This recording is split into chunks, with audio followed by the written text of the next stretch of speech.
12월 24일 수요일 하나님 말씀 누가복음 2장 8절부터 20절입니다. 함께 교독하겠습니다. 그 지역의 목자들이 밤에 밖에서 자기 양떼를 지키더니 주의 사자가 곁에 서고 주의 영광이 그들을 두루 비추매 크게 무서워하는지라. 천사가 이르되 무서워하지 말라. 보라, 내가 온 백성에게 미칠 큰 기쁨의 좋은 소식을 너희에게 전하노라. 오늘 다윗의 동네에 너희를 위하여 구주가 나셨으니 곧 그리스도 주시니라. 너희가 가서 강보에 쌓여 구유에 누워있는 아기를 보리니 이것이 너희에게 표적이라 하더니, 호련의 수많은 천군이 그 천사와 함께 하나님을 찬송하여 이르되, 지극히 높은 곳에서는 하나님께 영광이요 땅에서는 하나님이 기뻐하신 사람들 중에 평화로다 하니라.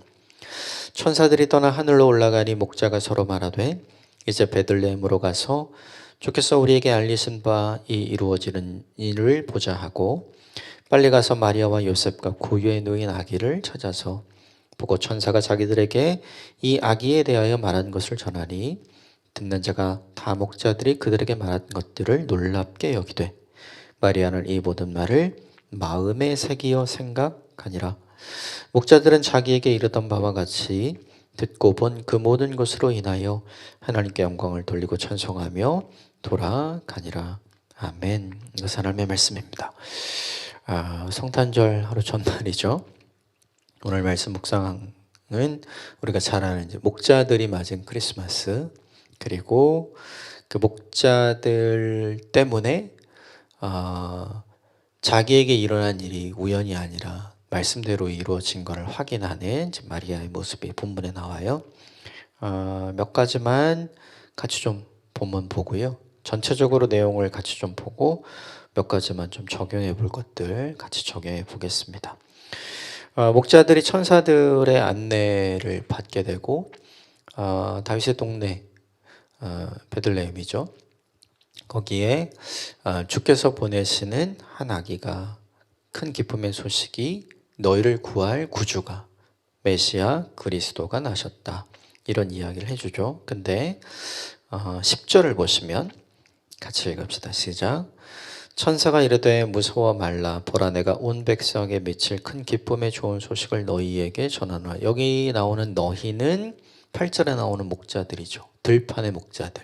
생각을 해보면 큰 기쁨의 좋은 소식이면 사실은 들판에서 양을 지키고 있는 목자들이 아니라 사실은 이 당시에 예루살렘과 유대 지역을 다스리고 있었던 정부 관료들에게 이야기를 해주는 게 훨씬 더 파급력이 크고 영향력이 큰 거 아닙니까? 그래야 되지 않아요? 근데 그렇게 하지 않으시죠.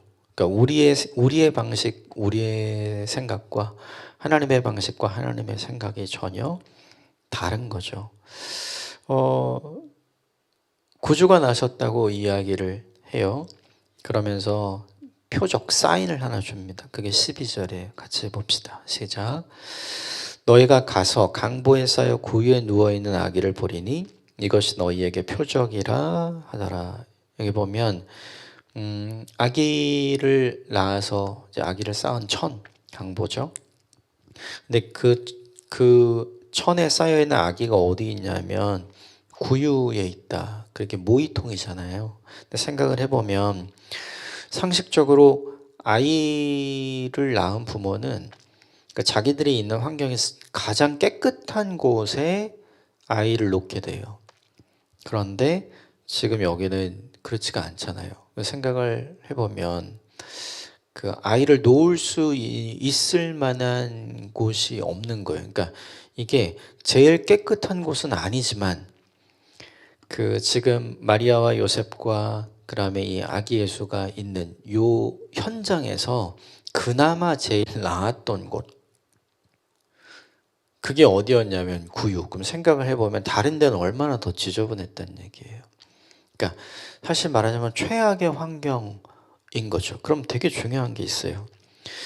최악의 환경 속에서 출산을 할 수밖에 없었던 마리아, 그리고 최악의 환경 이외의 것을 마련해 줄 수가 없었던 요셉. 이 두 사람의 입장에서는 아이가 태어난다는 건 사실 너무 행복하고 기쁘고 좋은 일이잖아요. 그런데 이 본문은 최악의 상황인 거예요. 물론 이 두 사람은 이미 아이를 임신할 때부터 하나님께서 보내신 가브리엘 천사를 통해서 이 아이가 어떤 존재인지, 그리고 이 아이를 통해 어떤 일이 이루어질 것인지 이미 얘기를 다 듣긴 했죠. 하지만 자기 아이잖아요.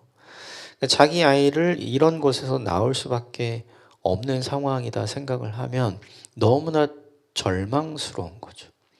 근데 그 절망의 순간에 왜 하나님께서 목자들에게 찾아가서 이 소식을 알려주고 찾아가서 얘기를 하게 하는가? 그 속에서 하나님 이건 아니지 않습니까? 하나님 이게 뭡니까? 라고 생각하고 품고 있었던 요셉과 마리아의 마음을 하나님께서 위로해 주시고 격려해 주시는 장면이 오늘 본문의 내용이에요. 그러니까 최악의 상황인데 그 최악의 상황을 하나님께서 그냥 내버려 두셨다가 아니라 그 상황까지도 하나님께서 인도해 가셨다는 사실을 확인해 주시기 위해 오늘 목자들에게 이야기를 한 거죠. 우리도 그런 게 있어요. 요거만 아니면 좋겠다. 다른 거 다 괜찮은데 이런 상황만 아니면 좋겠다. 라고 하는 순간과 상황에 우리가 들어갈 때가 있거든요. 그러면 진짜 믿음이 흔들립니다. 그리고 굉장히 원망이 많이 들기 마련이에요. 그런데 그때 하나님이 하시는 일이 뭐냐 하면 그 순간조차도 내가 계획하고 내가 인도하고 내가 너를 보호하고 있다는 사실을 확인시켜 주시는 일을 하는 거죠. 최악의 순간에도 하나님이 그 일을 하고 계시다면 평상시엔 말할 것도 없죠. 그러니까 이 본문에서 목자들의 확인은 그런 의미에서 굉장히 중요해요. 그래서 아까 나왔던 거, 하나님의 생각과 하나님의 방법은 우리의 생각과 우리의 방법과 다르구나. 이걸 인정해야 돼요. 자, 본문을 좀 더 보면 15절 같이 읽읍시다. 시작. 천사들이 떠나 하늘로 올라가니 목자가 서로 말하되 이제 베들레헴으로 가서 주께서 우리에게 알리신 바 이루어진 일을 보자 하고, 목자 혼자 본 게 아니에요. 목자가 서로 말하되 라고 보니까 목자들이 본 거죠. 한 사람이 봤으면 그냥 꿈이겠거니 잘못 봤겠거니 하지만 그 순간 이 천사들의 찬송 그리고 천사들이 전해준 말을 많은 사람들이 본 거죠. 너도 봤니? 너도 봤니? 너도 들었어? 우리가 다 같이 봤네? 이거 진짜네? 그래서 목자들이 믿고 움직일 수 있게끔 해주신 거죠. 그래서 더욱 중요한 건 뭐냐 하면 왜 하필 목자들에게 가셨을까? 그 밤에 깨어있는 사람들이 이 사람밖에 없는 거죠. 그 한밤에 출산과 갑작스럽게 사람이 생명에 달린 일이니까 마리아도 요셉도 잘 수가 없죠. 그렇죠? 거기는 그냥 늘 깨어 있는 거죠. 그런데 그 순간 이 모든 일이 하나님의 섭리와 계획 안에 있다는 걸 유일하게 가서 확인하고 알려줄 수 있는 메신저가 될 수 있는 사람, 그들이 들판에 있었던 목자밖에 없는 거죠. 그러니까 하나님 너무 잘 선택한 거예요. 그래서 혼자면 안 갈 수 있는데 많이 보면 같이 갈 수 있잖아요. 그래서 움직이게 하시는 거죠. 그리고 정말로 목자들이 16절에 보면 움직여요. 그리고 확인합니다. 자, 16절, 17절 같이 봅시다. 시작. 빨리 가서 마리아와 요셉과 구유에 누인 아기를 찾아서 보고 천사가 자기들에게 이 아기에 대하여 말한 것을 전하니 18절까지 듣는 자가 다 목자들이 그들에게 말한 것을 놀랍게 여기되, 목자들은 정말로 샅샅이 베들레헴을 찾는 거예요. 이들이 있었던 베들레헴 근처에 있었던 들판이었겠죠. 거기서부터 양들을 놔두고 목자들은 어떻게 해요? 자기들 오는 거죠. 정말로 출산한 사람이 있는지, 그 밤에 깨어있는 사람이 있는지 진짜 찾으러 온 거예요. 그리고 찾았어요. 정말로 구유에 아기가 있는지 찾았겠죠. 근데 정말로 있었어요. 그리고 보았겠죠. 그래서 확신한 거죠. 왜요? 자신들도 평생에 이제 막 태어난 신생아를 구유에 놓는 부모를 본 적은 없거든요. 상식이 있는, 그리고 멘탈이 정상적인 부모라면 절대로 그렇게 하지 않을 일이죠. 그런데 정말로 그렇게 된 상황이 눈에 펼쳐진 거잖아요. 그러니까 이 목자들이 그걸 보면서 뭘 확인하게 돼요? 좀 전에 천사가 우리에게 보여준 거, 천사가 우리에게 들려준 거, 그게 진짜구나. 그러면 확인하고 가면 되잖아요. 이런 게 진짜 있구나. 근데 이걸 확인하고 그 목자들이 뭘 얘기해요? 자기가 지금까지 본 거, 자기가 지금까지 들은 거, 자기가 왜 들판을 떠나서 여기까지 왔는지를 누구에게 알려주냐 하면 그 공간에 있던 사람들에게 알려주는 거죠. 목자들은 자신들이 보고 듣고 확인한 걸 다 알려준 거예요. 그랬더니 거기 있는 사람들이 다 놀랐죠. 그런 일이 있었다니. 근데 이 놀라는 것으로 끝나지 않고 마리아의 반응을 보세요. 19절 같이 읽읍시다. 시작.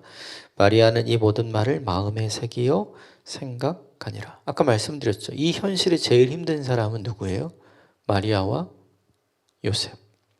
제일 힘들죠. 그런데 지금 이 목자들이 봤다는 거, 들었다는 거, 확인했다는 거, 그걸 자기가 지금 보고 듣고 확인하잖아요. 마리아도. 그럼 그 순간에 마리아와 요셉은 뭘 떠올리게 됩니까? 이 일은 어쩌다 이렇게 된 게 아니구나. 속으로 얼마나 그렇게 생각했을까요? 하나님, 이게 뭡니까 도대체? 어쩌다 이렇게 우리를 여기까지 이렇게 그냥 버려두시는 겁니까? 하나님 정말 우리와 함께 하시는 겁니까? 이런 생각을 얼마나 많이 했을까요? 하나님이 정하신 그리스도, 메시아라면 하나님이 얼마나 존귀하게 대해야 할까? 사람들이, 심지어 요셉과 마리아가 스스로 그렇게 생각하지 않았을까요? 하나님이 선택한 사람이니까 하나님이 달리 대접하실 것이다. 그런데 상황은 최악이었잖아요. 그러니까 이런저런 온갖 생각이 다 드는 거죠. 근데 이 말 때문에 요셉과 마리아가 확신하게 되는 게 있어요.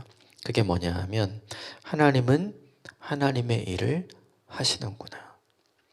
우리는 어쩌다가 여기까지 온 게 아니구나. 하나님의 계획대로 여기까지 온 것이구나. 지금 이 모든 상황은 하나님의 인도하심, 하나님의 계획하심 안에 있는 거구나. 그걸 딱 생각하면 갑자기 그 전까지 있었던 모든 원망, 모든 불평, 모든 걱정, 모든 근심이 다 바뀌어요. 하나님의 위로하심이 이런 거구나. 하나님의 격려하심이 이런 거구나. 감사할 수밖에 없고 찬송할 수밖에 없는 거죠. 다시 말하면 혼돈 속에 있을 수밖에 없는 요셉과 마리아를 위해서 하나님은 목자들을 준비하신 거예요. 하나님은 하나님의 사람이 결코 실망하고 낙심하도록 그냥 두지 않습니다.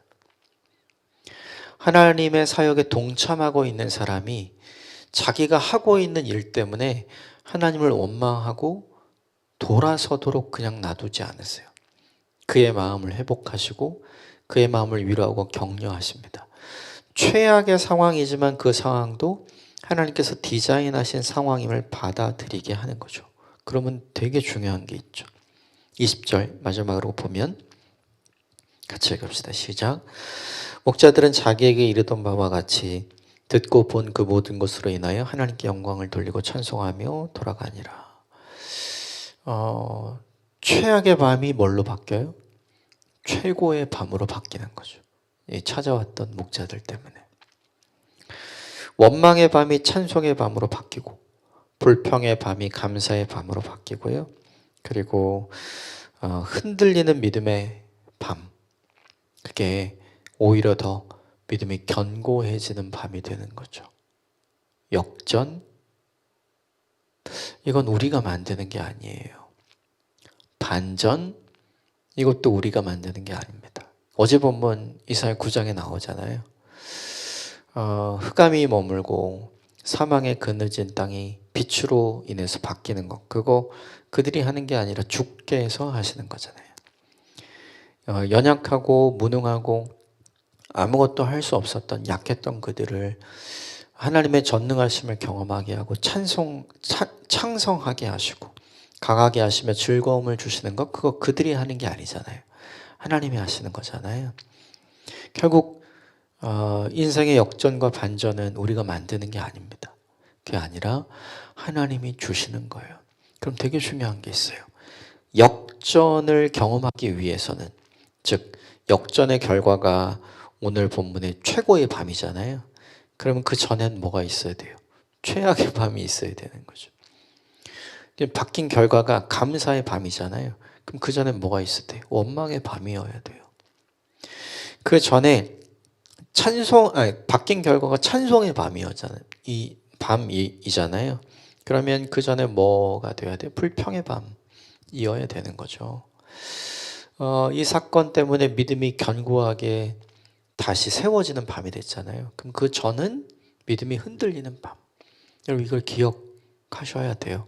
어제 본문에도 오늘 본문에도 동일하게 이야기하고 계시죠.